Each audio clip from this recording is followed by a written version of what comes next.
We have understood the lesson number 8, metals and non-metals. Now the lesson is understood, but what about the exercises? Question. We will try to discuss each and every question of the exercise. It's on page number 102 of your textbook. Please open the textbook and go one by one as I discuss the question answers. First question is name the following. It's all objective type questions, 1 mark questions. So I am going to discuss one by one the answers. First you have to try to guess also. First question is metal which forms an amphoteric oxide. Now remember, what is amphoteric oxide? Amphoteric oxide is an oxide which can react with both acid and base. I had told you about 2 examples. They have asked only one. So what are those 2 examples which I had taught? Try to recollect. The first one is aluminium and the second one is zinc. So the answer to the first question is aluminium oxide and zinc oxide. The formula I will try to again tell you by writing Al2O3 and second answer is ZnO. These type of questions come for 1 mark question. Second question under the name the following, an alloy of copper and zinc. When we are doing alloying, now what is alloy? Alloy is a way of prevention of corrosion by mixing of 2 or more elements in a definite proportion. So one example I had told you about brass. So that's what they have asked, an alloy of copper and zinc. The answer is brass.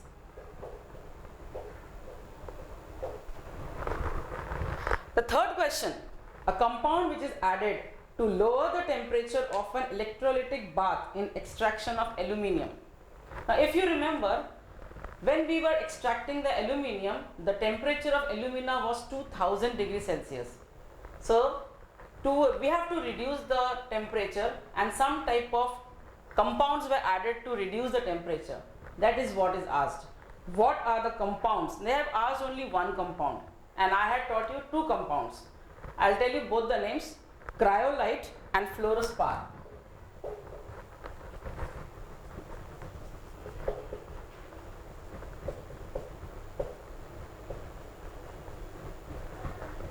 So these are the 2 compounds which can be added to lower the temperature by 1000 degrees Celsius. Fourth question, a metal which does not react with cold water but reacts with steam. Now we have discussed the various reactions of metals with oxygen, with water, and in the water there are some highly reactive metals, there are some medium reactive metals and there are some low reactive metals. There is a metal which does not react with cold water or hot water. The answer to this question, the metal which reacts with steam is aluminium. And another answer is iron. So 2 answers are there possible for this question. Fifth question, a common ore of aluminium. When we were studying about the extraction of aluminium, I had told that the most common ore which is available is bauxite. So the answer to this question is bauxite. Formula of bauxite also can be mentioned.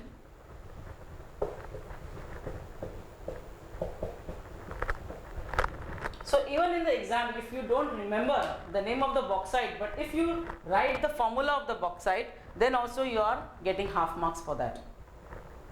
So remember this small tips. Now question number 2. From the list of characteristics given below, select the 5 which are relevant to metals and their compounds. Now as you can see, there are 10 characteristics given. All 10 are not for metals. So now you have to go through all the 10 characteristics and try to find out which matches the characteristics of metals. First one is ductile. Now are the metals ductile? Yes, you can tick over that. Second, conduct electricity. All metals are good conductors. So you can tick over that characteristic also. Third, acidic oxide. Now try to recollect metals from basic oxide or acidic oxide. I'll try to give you a hint. Sodium, when it reacts with oxygen, it forms an oxide, sodium oxide. But if I put it in water, it will form sodium hydroxide. And this sodium hydroxide has OH ions. that means it is a basic oxide. So this characteristic does not match with metal characteristic. So you will put a cross over it. Fourth question, discharge at anode. Now, as you know, metals are positively charged ions and non-metals are negatively charged ions when they convert it from atoms to ions. If I again take the example of sodium, Na+, it's a cation. Now, if I have to get it collected in an electric circuit, it will go towards negative electrode, that is cathode. So this answer is wrong. It is not discharged at anode, it is discharged at cathode. So put a cross over it. Fifth characteristic they have given is basic oxide. Right. All the metal oxides are basic in nature. When they form oxide and we react it with water, they form OH ions. So you have to put a tick over it. Sixth is brittle. Now brittle, many metals are not brittle. If I just throw it down, will it break? Iron breaks, aluminium breaks? No. So brittle is not the answer. So put a cross over it. 7. It has the valence electrons 1, 2 or 3.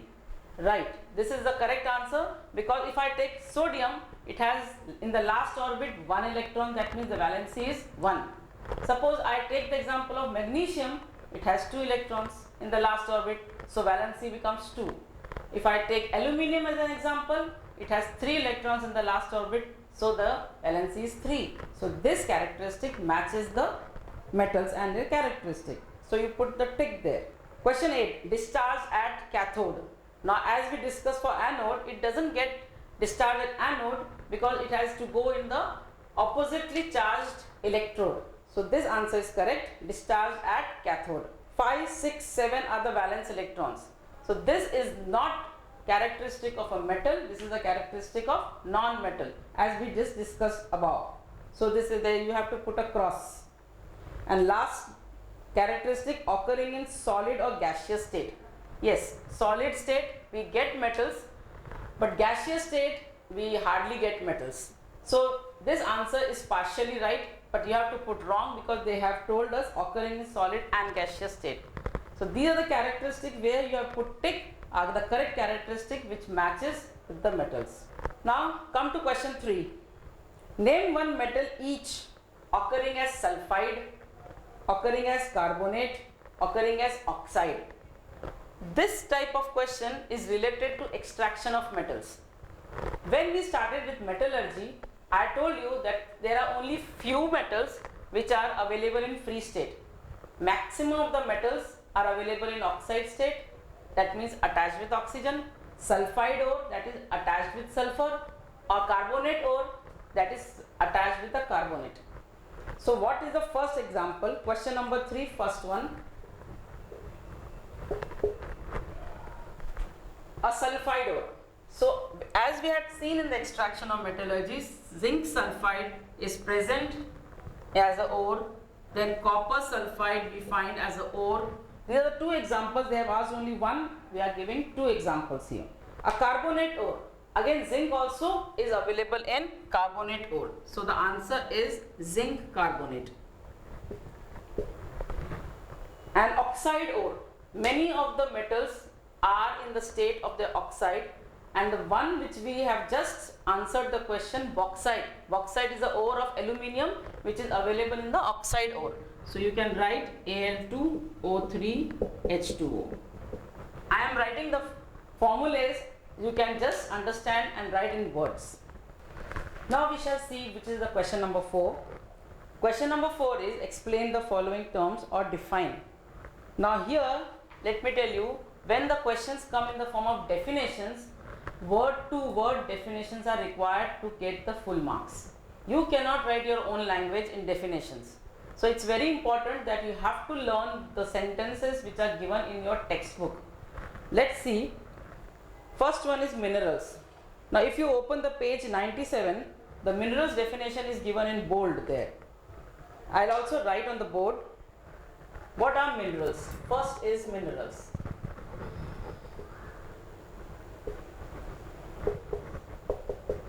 So I'll read out and then write. The naturally occurring compounds of metals along with other impurities is called minerals. So please, you can also write down.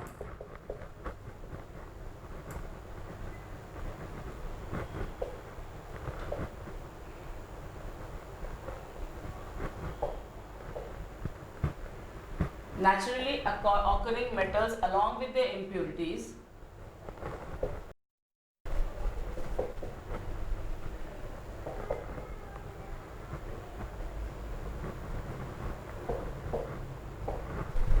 are called minerals.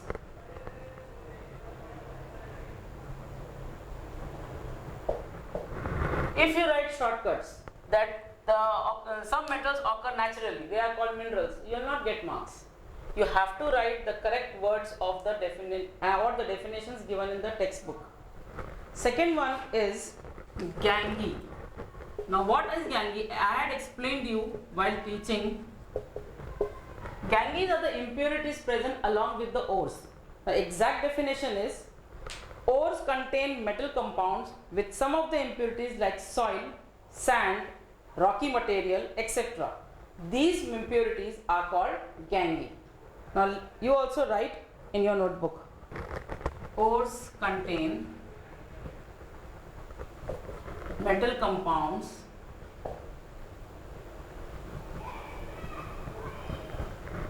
along with the impurities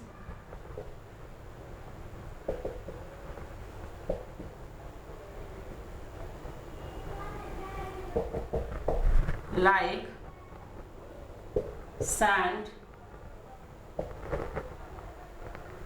soil, rocky substance, rocky material, etc.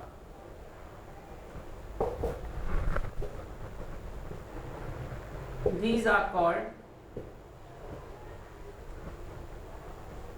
gangue. So in short, anything along with the metal compounds, whatever is present, that is soil, it can be gravel. Gravel means the small particles of rocks, sand.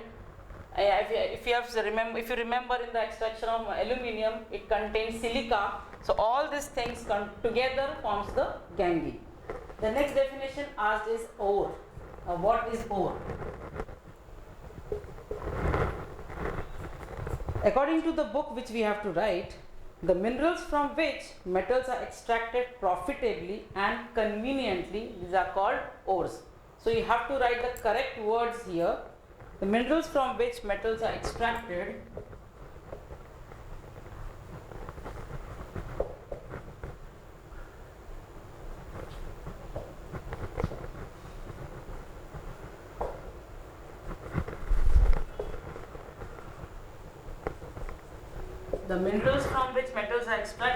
profitably and conveniently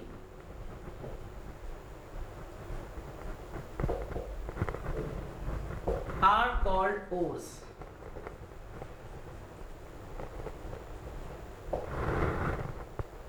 The next definition asked is metallurgy. Now what is metallurgy? Metallurgy, according to the book, it is the process used for extraction of metals in their pure form from their ores. This is the proper definition which you have to learn.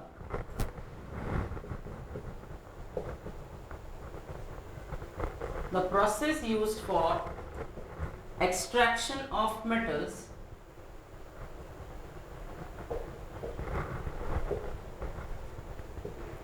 from their ores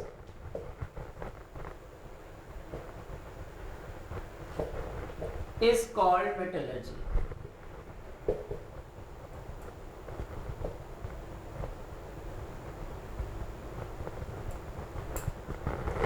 So metallurgy is the process we are using to remove the pure form of metals from their ores, and this is the proper definition which you have to write in the question. These type of definitions come for 1 mark questions. And the last definition asked is roasting. Now as I said, roasting is heating of a substance in a large amount of oxygen. According to the book, we have to write the definition. The sulfide ores which are used are first converted into oxides by heating strongly in excess of air. This process is called roasting. So they have taken one example of sulfide ore. So we will write the roasting as given in the book.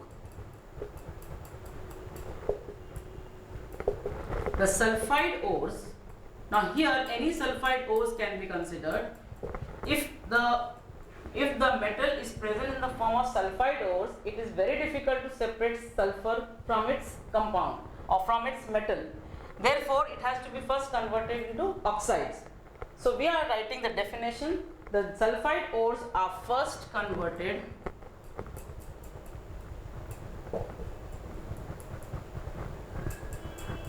into their oxides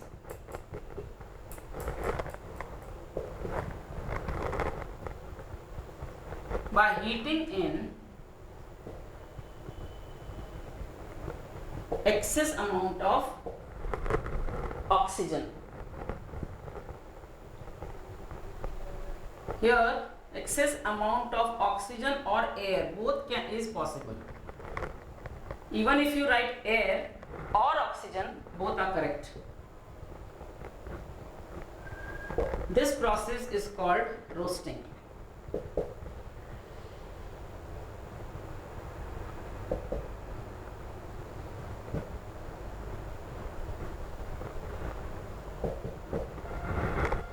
Now we will go to question number 5.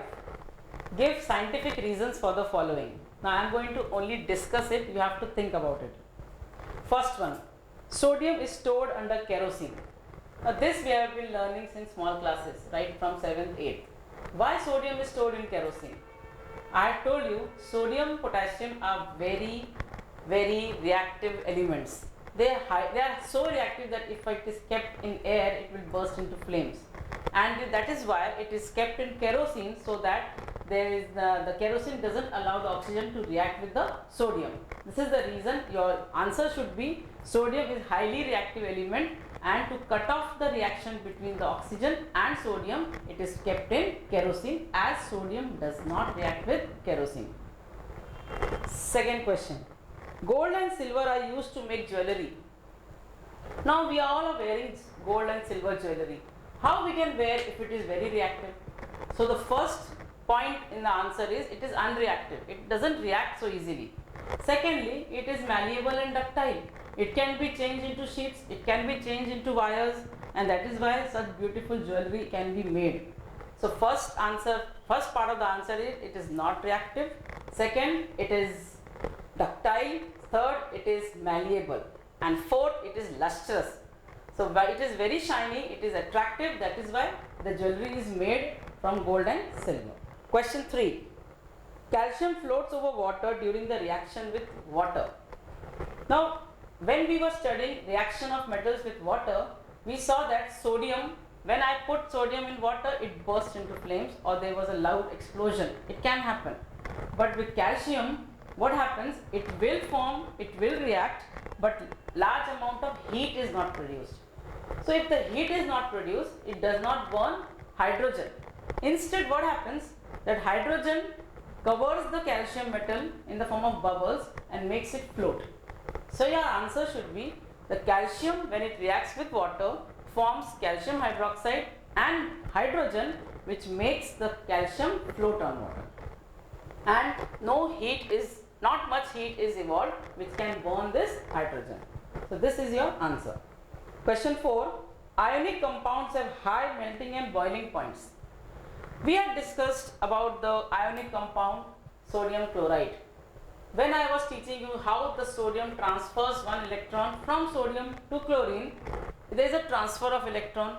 When there is a transfer of electron, it forms a bond which is called as ionic bond. This ionic bond which is formed is very, very strong between the two ions.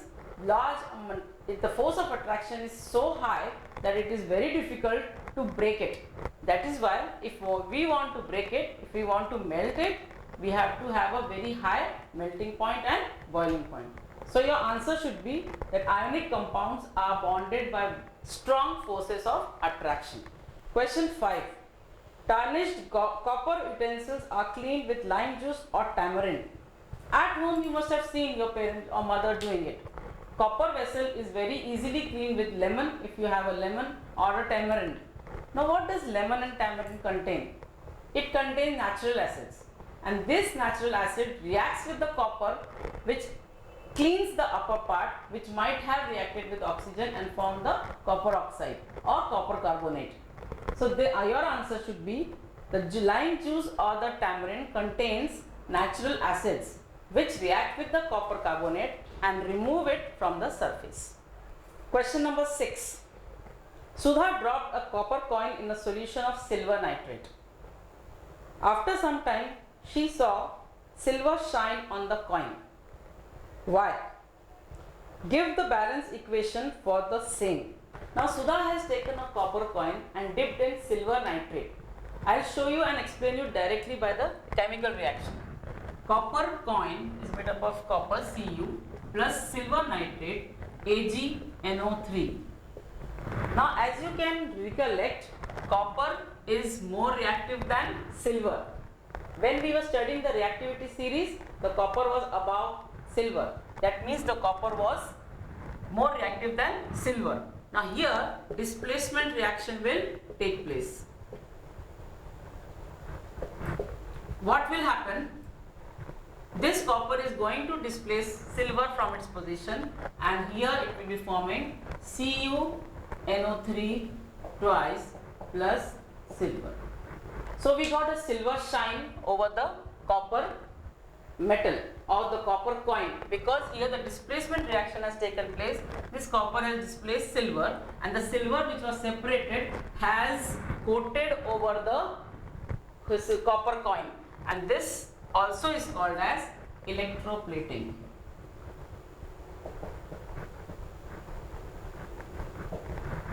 So the reaction which is expected in the answer is this one. Let's balance it. So this reaction is a displacement reaction. Also we can say that a plating is being done here, the plating of silver over copper. This is question number 6. Now question number 7. Metal A has electronic configuration of 281. That means A metal, any one metal has electronic configuration 281, and metal B has electronic configuration 2882. 2882. Which is more reactive? Identify these metals and give their reactions with dilute HCl. Now you can say, first one, if you recollect, if I add and you tell the number 8 plus 2 is 10 plus 1 11. 11 is the atomic number of sodium. And 2882. 8 plus 2 10, 8 plus 2 10, it is 20. It is the atomic number of potassium. So from this you can make out metal A has 281 electronic configuration.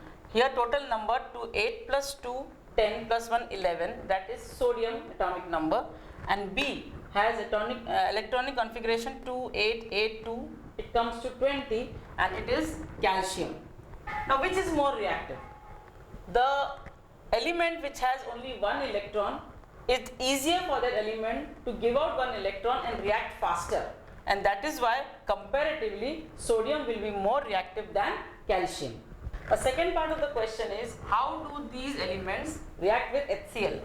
So this sodium reacts with HCl, giving sodium chloride and hydrogen, and calcium reacts with HCl, giving calcium chloride and hydrogen.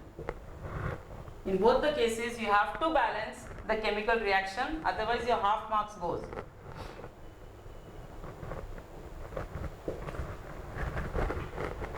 Come to question number 8. To obtain zinc from zinc sulfide, two chemical reactions are involved. Now in your book some gaps are kept, that means you have to complete the reaction. ZNS, after roasting what it forms, and that product after reducing what it forms.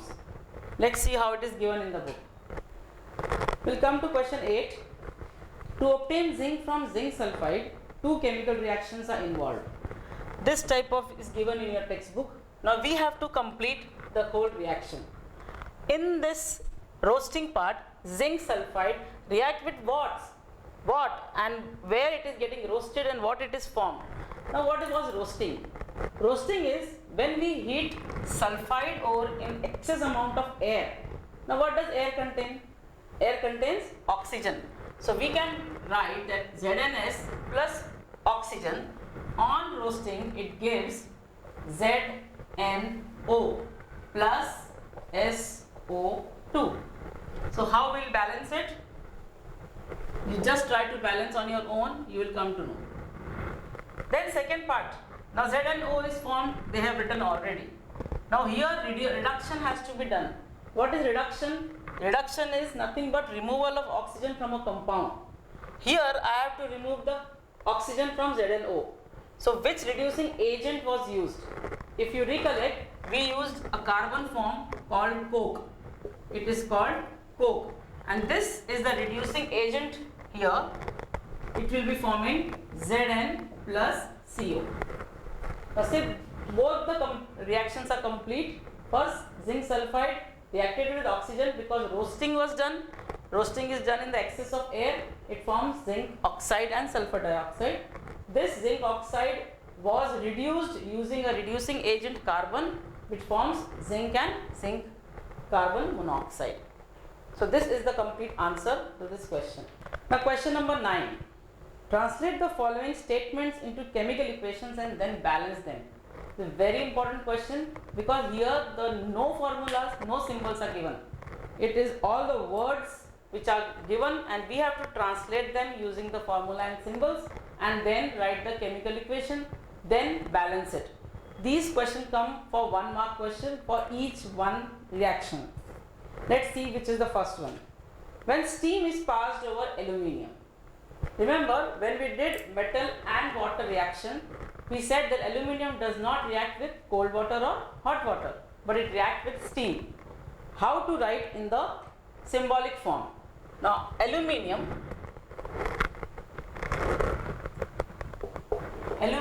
Al, steam H2O. Here you can write under it to steam to tell it more. Then it reacts. When steam is passed over aluminium, what will be formed? It will form its oxide Al2O3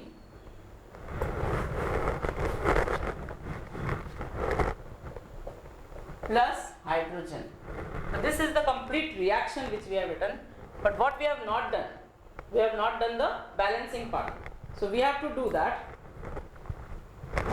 Aluminium here is 2, so you can write 2, 3, because oxygen is 3 here and 3 hydrogen. So this is complete balanced reaction. Second one. When extraction of copper from its sulfide ore. Earlier example we saw extraction of zinc from its sulfide ore. Now similarly we have to show how copper is extracted from its sulfide ore. So copper sulfide Cu2S, it is roasted. Now roasted means what is done? It is reacted with oxygen. This is the first step. Here we can write roasted. This copper sulfide will turn into copper oxide and sulfur dioxide. There are 2 parts of the question here because they have asked all the reactions which are taking place in the extraction of copper from its sulfide. This is the first step, copper sulfide. When roasted, that means reacted with oxygen, it forms copper oxide and sulfur dioxide. This copper oxide goes on reacting with copper sulfate continuously. So again we are going to write copper oxide plus copper sulfide forming Cu plus SO2. These 2 reactions show complete extraction in short. So this is how we can convert or we can extract copper from its sulfide. The next question is thermite reaction. The thermite reaction was founded by a scientist named Thermite. He saw that when iron oxide is reacted with aluminium, a displacement reaction takes place, but the difference was large amount of heat was produced.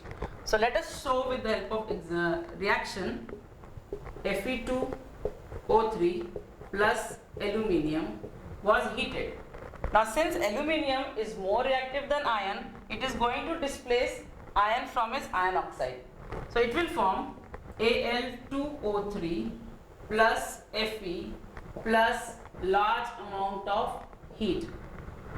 Now this reaction was useful when he saw that this iron which was available or which he got, it was in the molten state, and he used that molten iron to repair the cracks in the railway tracks. This is how the thermite reaction became famous. So this is the thermite reaction. Let us again balance it.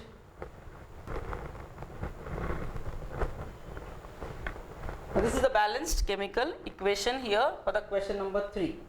Let's go to the next question. When magnesium reacts with hot water. Now we had seen in the reaction of metals and water, magnesium does not react with cold water, but it reacts with hot water. And it also behaves in the same way as calcium, it also starts floating. Now how we will show in the form of a chemical reaction. Magnesium plus water. It forms its hydroxide plus hydrogen. Now here this hydrogen does not burn as in the case of sodium, but this hydrogen surrounds the magnesium and makes it float on the water, as large amount of heat is not produced which is enough to burn the hydrogen. How we will balance it? We will write 2 here, it becomes balanced. Question 5. What happens when aluminium oxide dissolves in aqueous sodium hydroxide? Now where did we see this reaction? We saw this reaction during the concentration of ore of bauxite. This was done in the extraction of aluminium. So here the bauxite was taken and a strong solution of sodium hydroxide was added. This reaction is asked. How to write this reaction? Al2O3 is the ore, which is aluminium oxide. It reacted with aqueous sodium hydroxide, that is NaOH.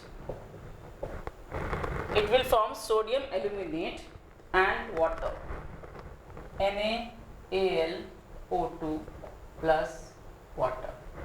Sodium aluminate and water. You should write the name under the formulas also.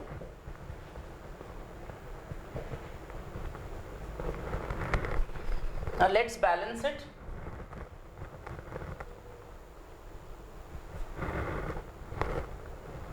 This is balanced chemical equation. This was about question number 9, where we saw different types of chemical reactions, how to write from the word equation to the using the symbol equation. And here then we have to balance it. That means if you get the question, if it is a 1 mark question, your half mark is for writing the correct equation and half mark is for balancing. If it is a 2 mark question, 1 mark for writing correctly and 1 mark for balancing correctly. So equal distribution of marks is given. Now we'll move to question number 10.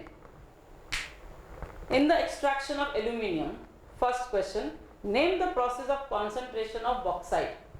So as I said in this question also, this concentration of ore is done by Bayer's method, B-A-Y-E-R-S.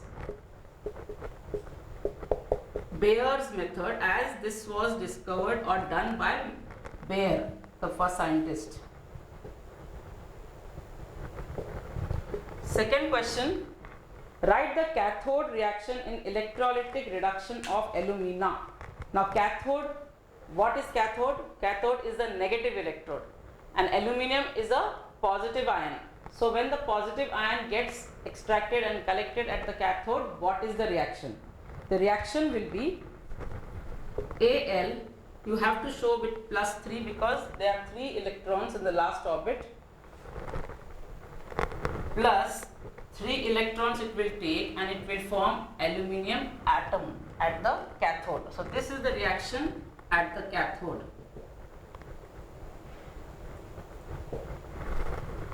It was in the aluminium, it was in the form of aluminium ion. Now it has to convert into atom when it gets collected at the cathode, and so it reacts with the three electrons, takes it back and converts it into aluminium atom. Question number 3. Write the function and formula of cryolite in the extraction of aluminium. The function was, as we had mentioned earlier, the cryolite is added to reduce the temperature of alumina by 1000 degrees Celsius. When we get alumina, after the concentration, we see that it is having a very high temperature of 2000 degrees Celsius, and the reaction takes a long time. So to reduce the temperature, this cryolite is added. So you can write the name of the cryolite, and the formula is AlF2 thrice NaF. This is the formula of cryolite and the function to reduce the temperature.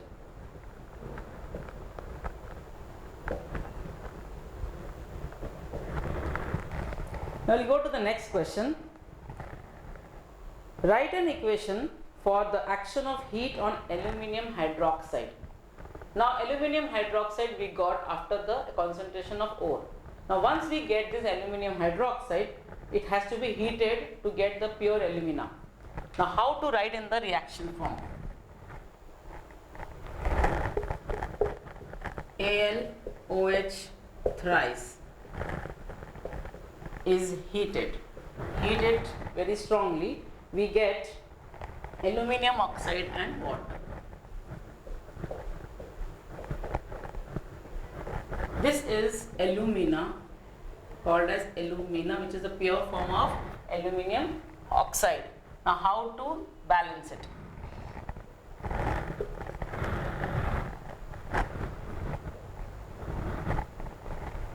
So this is how we have balanced the chemical equation. Question number 5. Draw the diagram of extraction of aluminium.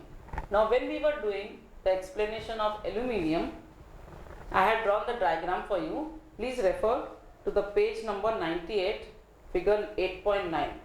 You have to draw, it's very easy, just understand how to draw.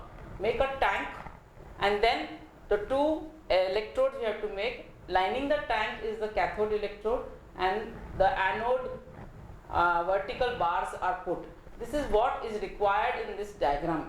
You have to show specifically which is cathode and which is anode, and which is the electrolyte used. This is the diagram where you have to make it very easy method. Don't complicate it by drawing different colors. Question number 6. Why is it necessary to replace anode time to time? Now anode is the carbon vertical rods which are in the diagram. When we saw the extraction, we said when electricity is passed through it, the aluminium goes toward cathode and oxygen goes towards anode.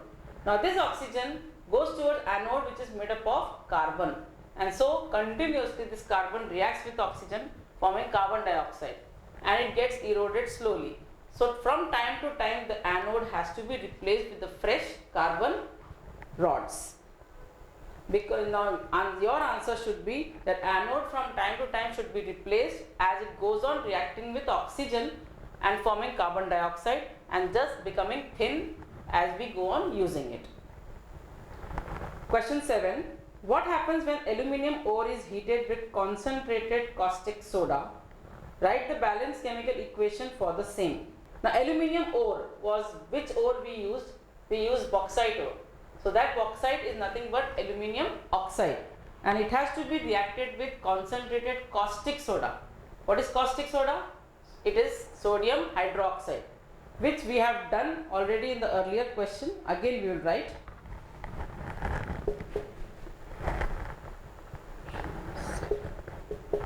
Al2O3 plus NaOH. This is caustic soda. They have written the word caustic soda, they have not directly given you the name of the compound. So you should know what is caustic soda. This is caustic soda, and this is the aluminium ore which is called as bauxite. So now what is formed is sodium aluminate, NaAlO2 plus H2. Now how to balance it? This is the reaction which takes place when bauxite is reacted with caustic soda. Now we go to next question, question number 11. Write two methods of preventing rusting of iron. Now how the iron can be prevented from getting rusted? The first thing is it can be painted, or it can be greased, it can be galvanized, it can be alloyed. So I have told you so many ways. You have to write out of these ways any two which you remember that time. Question number 12. What is an alloy? Now alloy is a combination of 2 or 3 elements in definite proportion. Now this alloying is used for prevention of corrosion. Give 2 examples with their chemical composition. So 2 examples in fact 3 examples we had discussed: stainless steel, brass and bronze. The brass is made up of copper and zinc, and bronze is made up of copper and tin, and stainless steel is made up of iron, cobalt and nickel. So this is the answer for this question. Let's go to question number 13, where we have to arrange the following elements or metals in the decreasing order of chemical reactivity. So it is 13. I am just going to write first the names of the metals given: copper, magnesium, iron, sodium, calcium and zinc. Now try to recollect the reactivity series which I had written while explaining the whole lesson, or we were doing the metallurgy part. The most reactive here is sodium. So when we write a decreasing order, we'll always write the highest reactive metal, then sodium, then which element or metal will come? Calcium. You have to learn the reactivity series to know the decreasing order. There is no other way. You have to learn that reactivity series. Then magnesium, then zinc, then iron and then copper. This is the decreasing order of the elements given. We'll go to question number 14.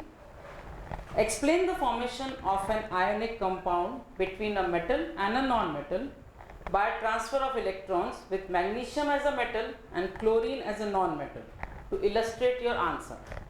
So we'll go step by step now. We have 2 metals here, magnesium and chlorine. Now magnesium and chlorine, when they react, they form a compound which is called as magnesium chloride, MgCl2. Now what is the atomic number of magnesium? It is 12. So what is the electronic configuration? 2, 8, 2. Now come to chlorine. What is the atomic number of chlorine? 17. It is the electronic configuration is 2, 8, 7. Now when it wants to become stable, the magnesium will have the tendency to lose these 2 electrons, and chlorine will have the tendency to gain 1 electron from a metal, and then they become stable. Now how it happens? The formation of ionic bond. Now let's draw the figure of magnesium atom.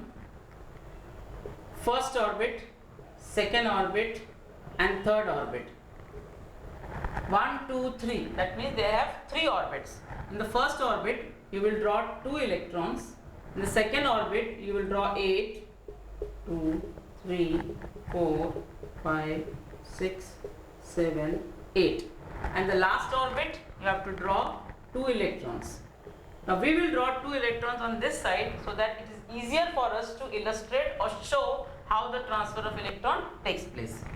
Now this magnesium reacts with chlorine. Now here, according to the formula, there are 2 chlorine atoms. So we have to show 2 chlorine atoms to show the transfer of electron to each chlorine. So let's draw the first chlorine. 1, 2, 3. I am drawing the 3 shells, as here in the electronic configuration you know there are 2, 8, 7. So 1 and 2 in the first orbit, 1, 2, 3, 4, 5, 6, 7 and 8 in the second orbit, and 7, in the third orbit. 1, 2, 3, 4, 5, 6, 7. This is the first chlorine, and second chlorine,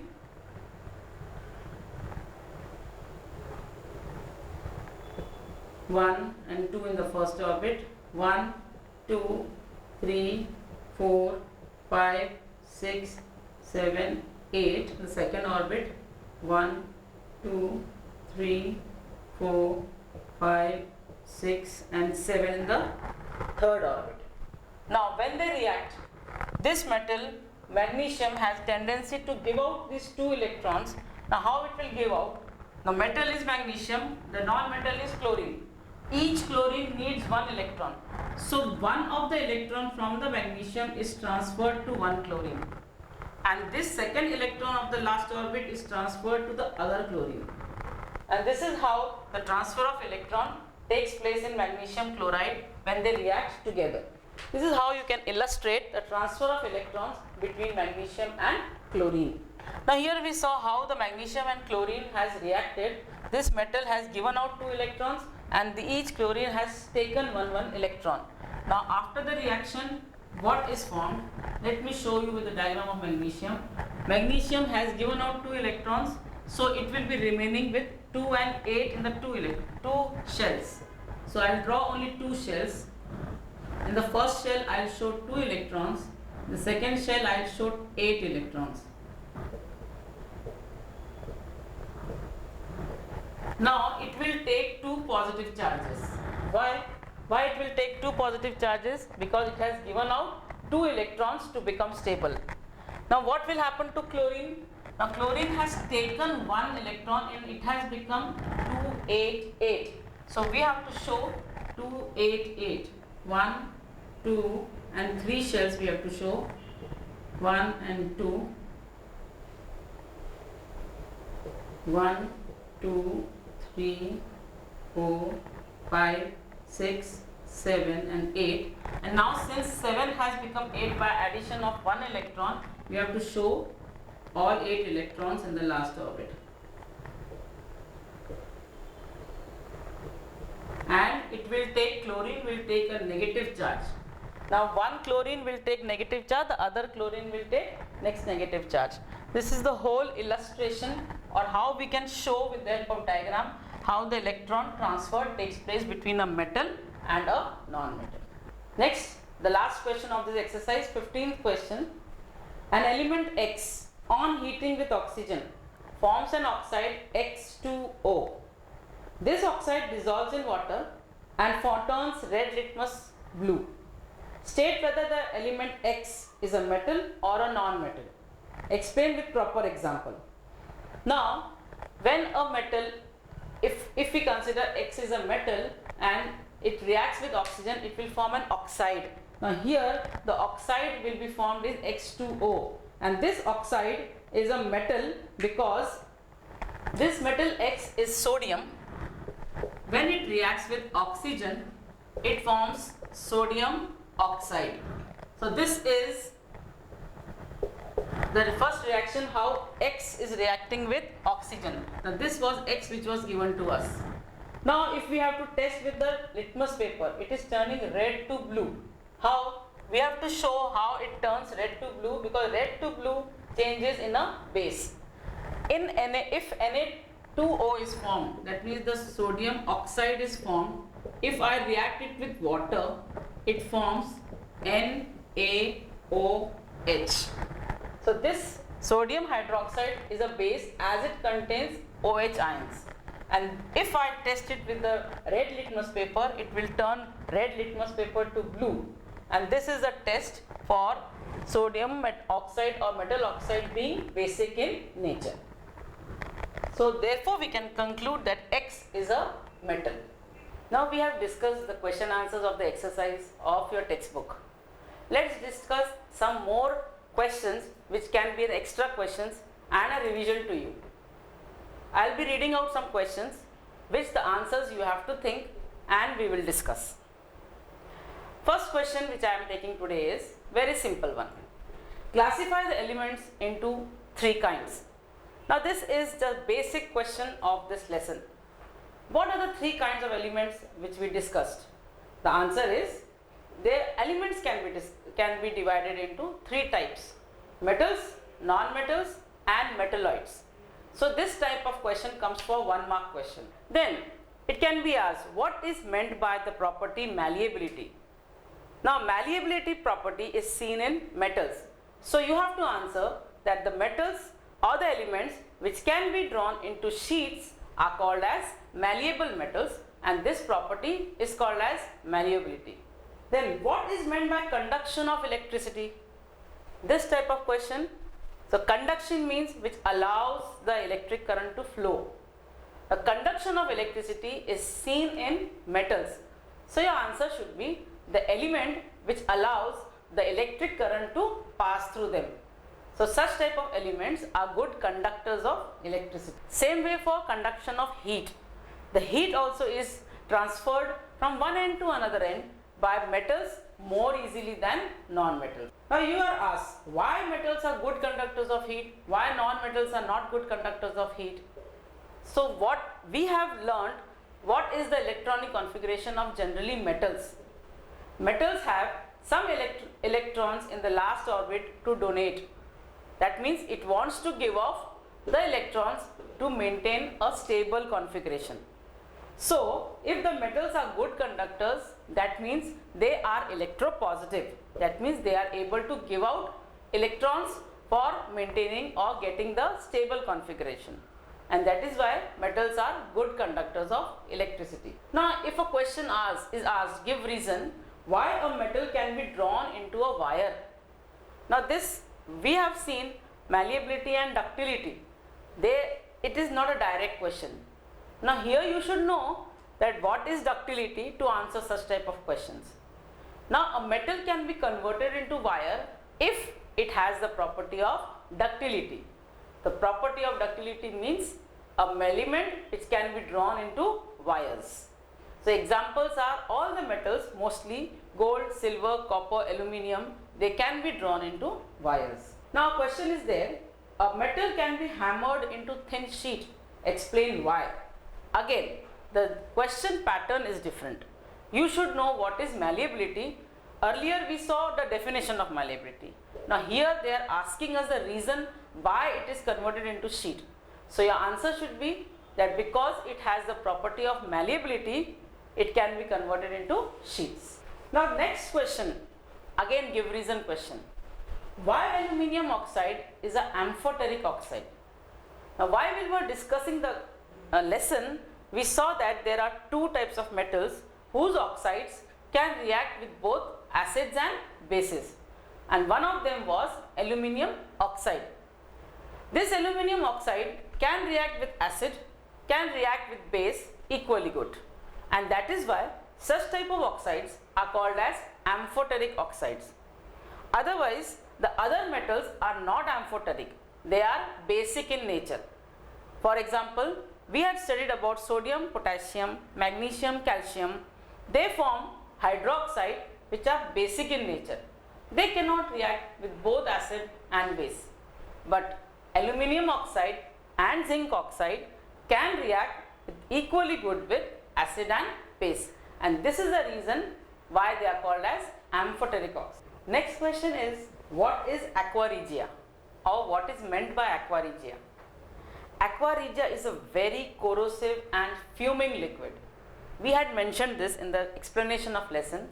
It is in the ratio of 3:1 of hydrochloric acid and nitric acid. So aqua regia, you can write down again, is a solvent having concentrated HCl and concentrated HNO3. So this is present in the ratio of 3:1, 3 parts of HCl and 1 part of nitric acid, and it is such a fuming liquid and corrosive liquid that gold and platinum can easily dissolve in it. Now there are some samples. Next question, there are some samples of metals given. We have to put them in the decreasing order. How do they react with acids? Write down the names of the samples and you can find out. The names of the samples are magnesium, calcium, aluminium, zinc, iron, copper and lead. Now think how they can react with sulfuric acid or hydrochloric acid and what should be their reactivity. Now we have to find out among all this which element or which metal is highest reactive with acid. Now according to the reactivity series, the magnesium is the highest reactive metal. So first we will write that. Then comes the aluminium. Then we will see that zinc is next in series. Then it is iron, lead and then copper. So this is the series decreasing order if it reacts with acid.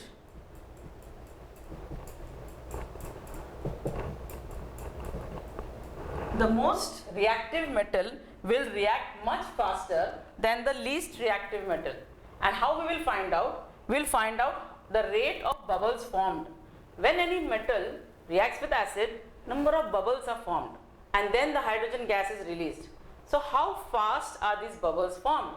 This is the series or the decreasing order which we may write down according to the decreasing order. Next question we can take is metal A has electronic configuration 281 and metal B has electronic configuration 282. Which is the most reactive metal or more reactive metal? Identify these metals and give the reaction with metal B with dilute hydrochloric acid. Now let's see what is the metal A. Metal A given has 281 and metal B has 282. Now out of these two, which is more reactive? You have to really think what is the reason for one being more reactive than other. The idea is you have to know the last orbit how many electrons are there. If the electron number is less, that metal is more reactive. If the electron number is more, that metal is less reactive than the other metal. So in this case, the A is more reactive and this is less reactive because it has only one electron to lose and B metal has 2 electrons to lose. Second part of question is identify these metals. Now how to identify these metals? You have to add and find the atomic number. 8 plus 2, 10 plus 1, 11. So 11 is the atomic number of sodium. So this A metal is sodium. What about B? 8 plus 2 plus 2 is 12. Now 12 is the atomic number of magnesium and therefore we can say that B is magnesium, A is sodium. How do they react with HCl? Third part of the question. Now sodium reacts with HCl forming its chloride NaCl plus H2. Now I have written only the skeletal equation. You have to balance and complete the answer. Next question. What are the electronic configuration of the following elements? Now if we know the atomic number, we can write the electronic configuration. I will give you the list of elements of which you have to write the electronic configuration. The elements are sodium, magnesium, aluminium, potassium and calcium. These are metals. So the atomic number is 11, this is 12, this is 13, this is 19 and this is 20. Now you have come to know the atomic numbers. Now what will be the electronic configuration for them? How to divide? Now according to the rule, the first one should have 2 electrons, second should have 8 electrons and the last will have 1. So just check it, 8 plus 2, 10 plus 1, 11. This is how you have to write the electronic configuration. For magnesium, 2 8, 2. Again we can check 8 plus 2, 10 plus 2, 12. For aluminium, 2, 8, 3. So this is how you have to write the electronic configuration. For potassium, now 2 first orbit, second orbit maximum can have 8, third orbit can have 18. But in this case, the atomic number is only 19. Already we have distributed 10. So we'll take only 8. So 8 plus 2, 10 plus 18, and the last orbit will have 1. In case of calcium, 2, 8, 8, 2. 8 plus 2, 10, 8 plus 2, 10, 10 and 10, 20. So these are the electronic configurations of metals. Now I'll give you the list of non-metals where you have to write the electronic configuration. Here we saw some of the metals with the electronic configuration. We can write the electronic configuration if you know these atomic numbers. So you have to learn the atomic numbers to write or to form the electronic configuration. In this question only, I am going to give you some list of non-metals for which you have to write the electronic configuration.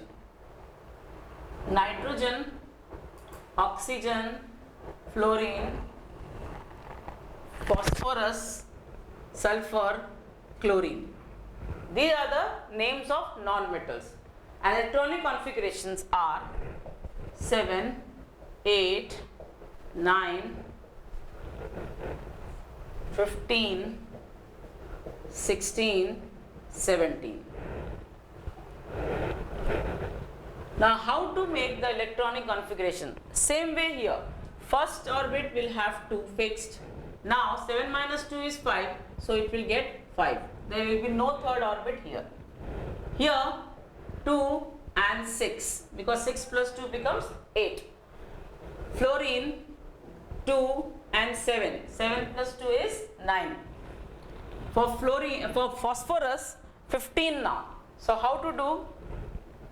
2, 8, 8 plus 2, 10 and 5. This is 15, that is phosphorus. For 16, 2, 8, 6.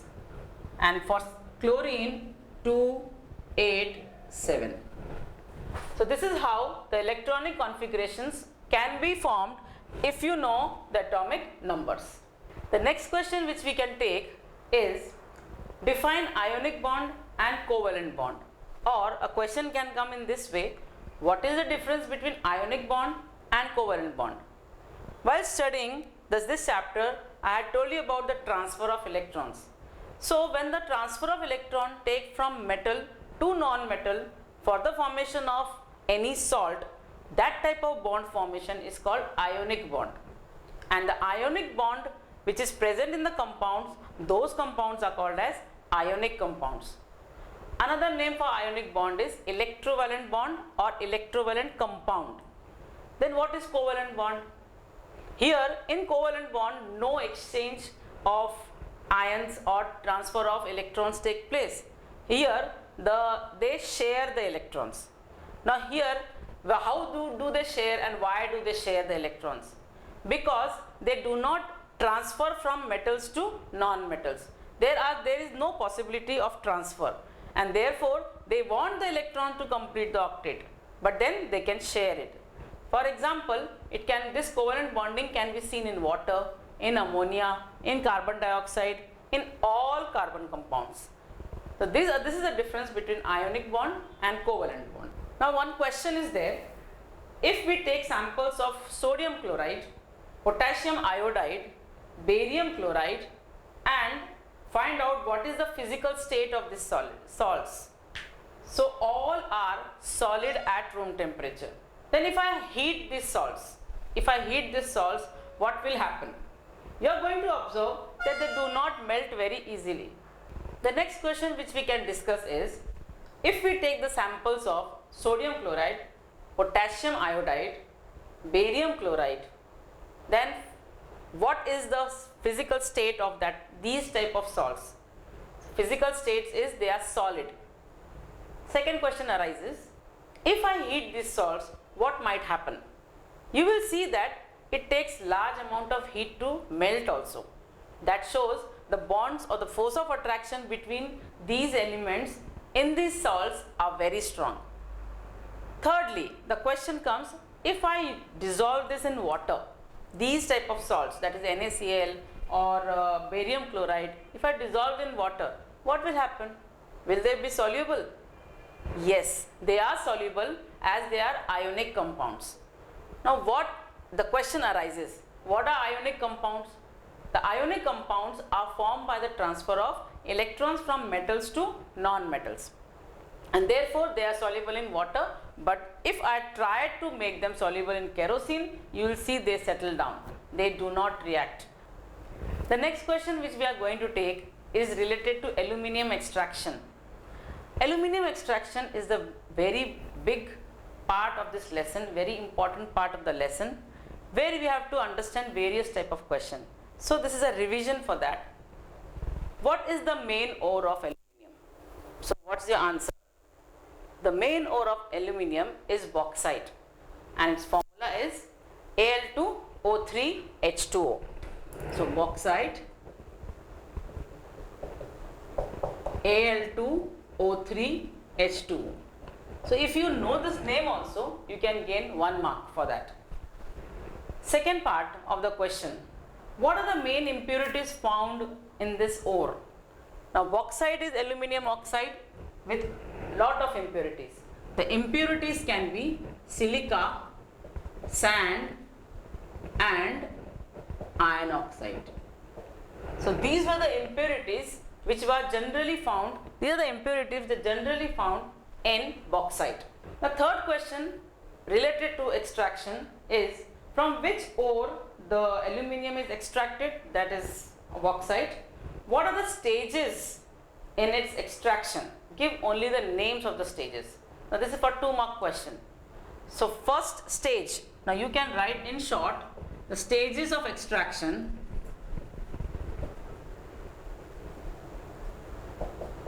The first stage is concentration. Concentration of ore.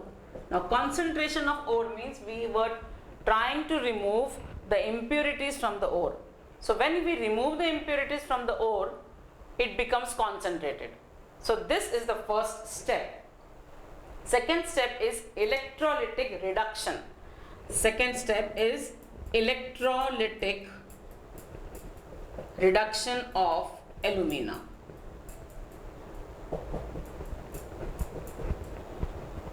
Now where did we find alumina? Alumina was the pure form of aluminium oxide formed after concentration. So this is the second stage. Third stage is electrolytic refining.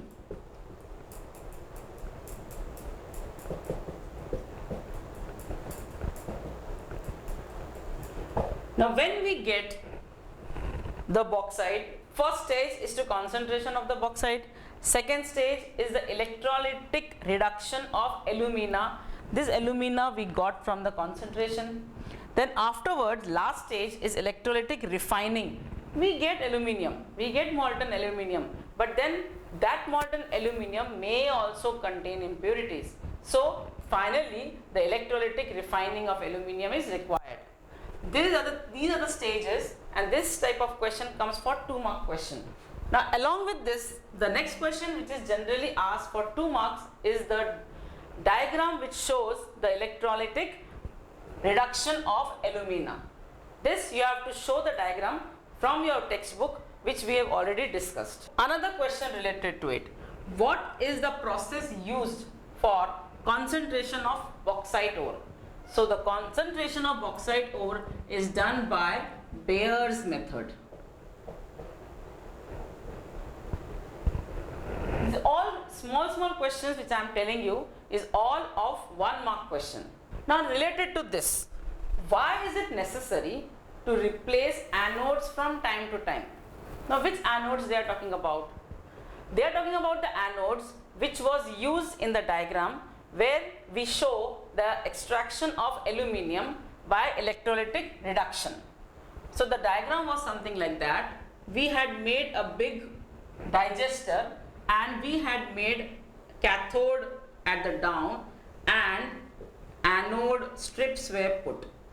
Now the question which you are asked is, why is this anode always replaced from time to time? So these anodes, at this anode the oxygen is getting collected, and that is why this oxygen reacts with carbon and continuously form carbon dioxide, and that is why we have to replace the anodes from time to time. We have done this in detail. I am only giving you the short answers for the 1 mark or 2 mark question. Now next question is, how is mercury extracted from cinnabar? What is cinnabar? Cinnabar is the name of the ore in which mercury is present. So mercury is present as mercuric sulfide, and this type of ore is called cinnabar. Now when there is a sulfide ore, what are we supposed to do? First we are supposed to roast it. Now what is roasting? Cinnabar, when it is heated in large amount of air, it will convert into mercuric oxide, which can be converted to mercury. So when you hear the word cinnabar, you should remember it is related to mercury ore. Now we will take some questions which are of give reason type of questions. That means a statement is given to you and you are asked the reason for it. The first question, metals are good conductors while non-metals are poor conductors of electricity. Why? Now this we have already discussed. Again we will try to discuss it. Metals have the ability to give out electrons and non-metals have the ability to take electrons. Now when there is a transfer of electron, they are completing their octet. Now why metals are good conductor? Because they are able to give out electrons, and that is why they can have ions which can conduct electricity faster. Second give reason question, why is sodium more reactive than aluminium? The answer again is linked to the first question. Now sodium and aluminium, we are talking about two metals. Now you can see that sodium has atomic number 11 and it has electronic configuration 281.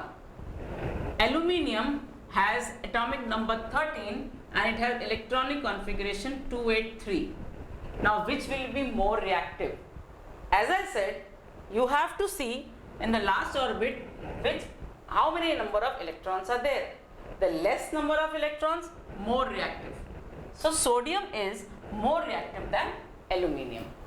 Next give reason question, zinc granules, when they are added to copper sulfate solution, the blue colored solution turns colorless. Why?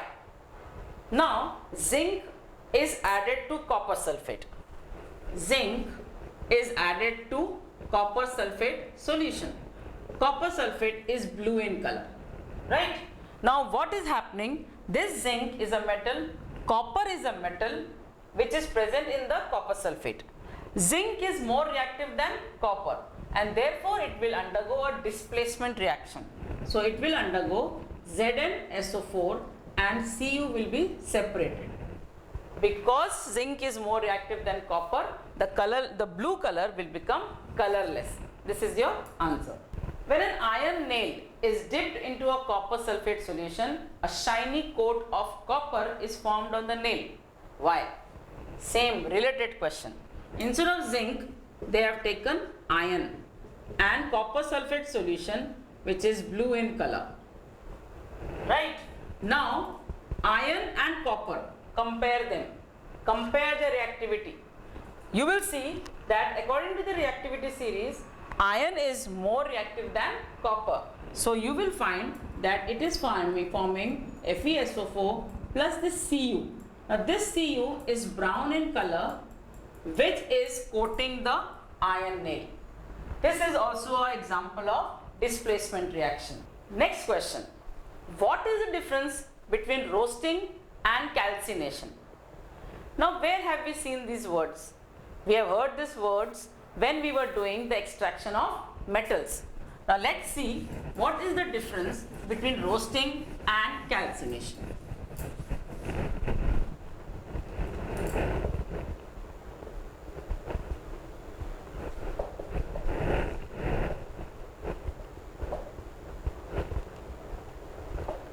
First major difference in roasting and calcination is roasting process is done for sulfide ores and the calcination process is done for carbonate ores. So we can say done for sulfide ores. First difference. And here first difference is this is done for carbonate ores.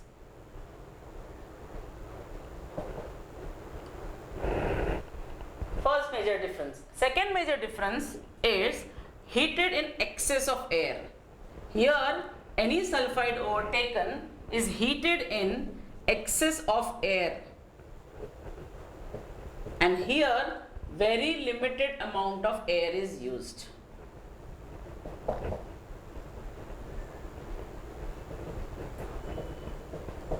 So this calcination actually is not using at all the air, very little amount of air is used, and here in roasting large amount or excess amount of heat or excess amount of water. So here roasting is done by heating in excess of air and calcination is done by heating in limited amount of air. In this process, what can be the third reaction? A third reaction here is, or third difference can be, here SO2 is evolved. Here in roasting, SO2 or sulfur dioxide is evolved. Now why sulfur dioxide? Because it is having sulfur. And here carbon dioxide is evolved. Why carbon dioxide? Because it contains carbonates, CuHCO3 ion. So these are the three differences. Please write down. First difference is roasting is done for sulfide ores, calcination is done for carbonate ores. Second, during roasting, heat is heated in the excess of air, but calcination it is heated in the limited amount of air. And third, here the sulfur dioxide is evolved and here carbon dioxide is evolved. Now we will take up some reactions. Try to write it down and balance it. Write down the first reaction. Sodium reacts with oxygen in air at room temperature. Sodium reacts with oxygen in air at room temperature. First try to recollect what is the formula or symbol of sodium, what is the formula of oxygen, and then what does it form. So first reaction I am writing for you, Na plus O2, it forms Na2O. This is a revision part, so all the balancing has to be done by you. Remember, you start comparing the number of atoms on the left side and the number of atoms on the right side and then start balancing. Next question, calcium reacts with water. Now statement is given to you, calcium reacts with water. You have to write the chemical reaction and balance it. So what is calcium? Ca. What is water? H2O. So what will it form? It will form its hydroxide and hydrogen. So second, calcium plus water, right, gives calcium hydroxide plus hydrogen. Now this is the reaction when I say calcium reacts with water. Only this small statement will be given. Third type of reaction, steam is passed over iron. What is steam? Steam is the gaseous form of water. Iron, Fe. So if I write in the form of reaction, what will I get? Fe plus water. Now why I am writing water? Because here the steam is used. The vapor form of water is used. Now what it will form? It will form its oxide and hydrogen. So it will form Fe3O4 and hydrogen. Mind it, I am not balancing it. That part you have to practice as we have already discussed it earlier. Next type of question where the chemical reaction has to be written, write down. Aluminium is treated with dilute hydrochloric acid. What is aluminium? Al. What is hydrochloric acid? HCl. So Al plus HCl gives AlCl3 plus H2. So fourth type of reaction, aluminium reacts with HCl giving aluminium chloride plus hydrogen. Now these are the reactions where you have to write on your own, remembering or recollecting the formulas, the product names and the product formulas. So everything, and then once you write the skeletal equation, you have to balance it. Now I have given you 4. Take your time and pause your video and see how you can balance it. Next type of reaction which I am telling you, please write it down. Sodium aluminate is treated with water. Now what is sodium aluminate? NaAlO2. It is treated with water. So let's see what it comes. NaAlO2 plus water. Now where did we see such type of equation? We saw in the extraction of aluminium. What it will form? It will form NaOH plus AlOH thrice. This will be formed after NaAlO2 or sodium aluminate reacts with water.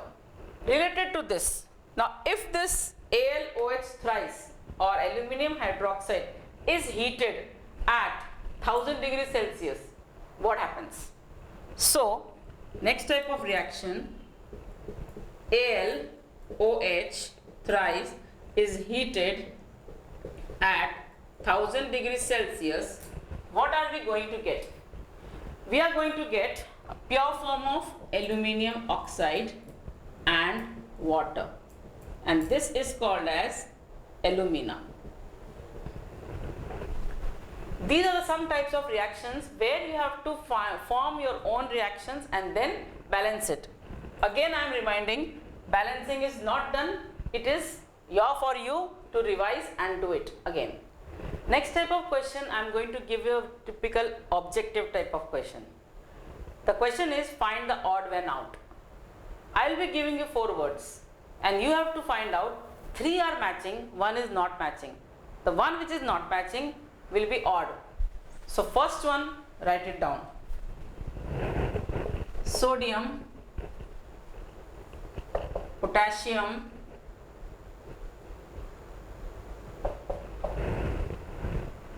silver and sulfur. Now what do you think? I have written 4 names. They might be metals, they might be non-metals, they might be metalloids. Sodium, potassium, silver, sulfur. The odd man out here is sulfur. Why? Because all are metals.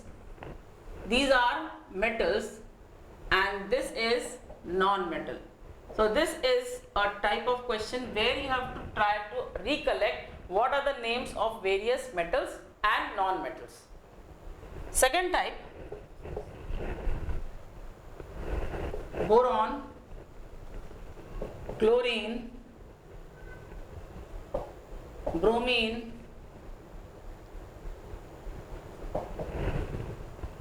and fluorine. Now here also, let me give you a hint. Here chlorine, bromine, fluorine, they are all non-metals and boron is a metalloid.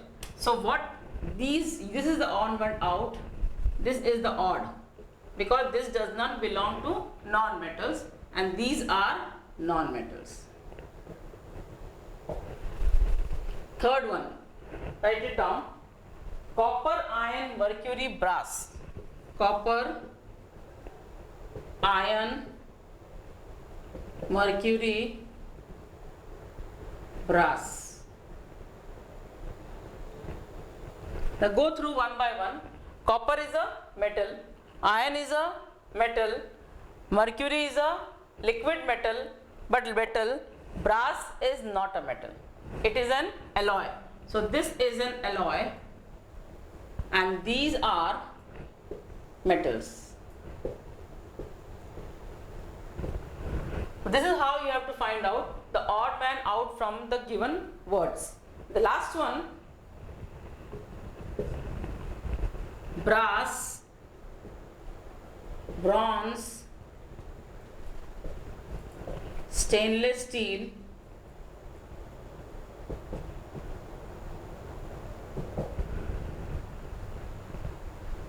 phosphorus.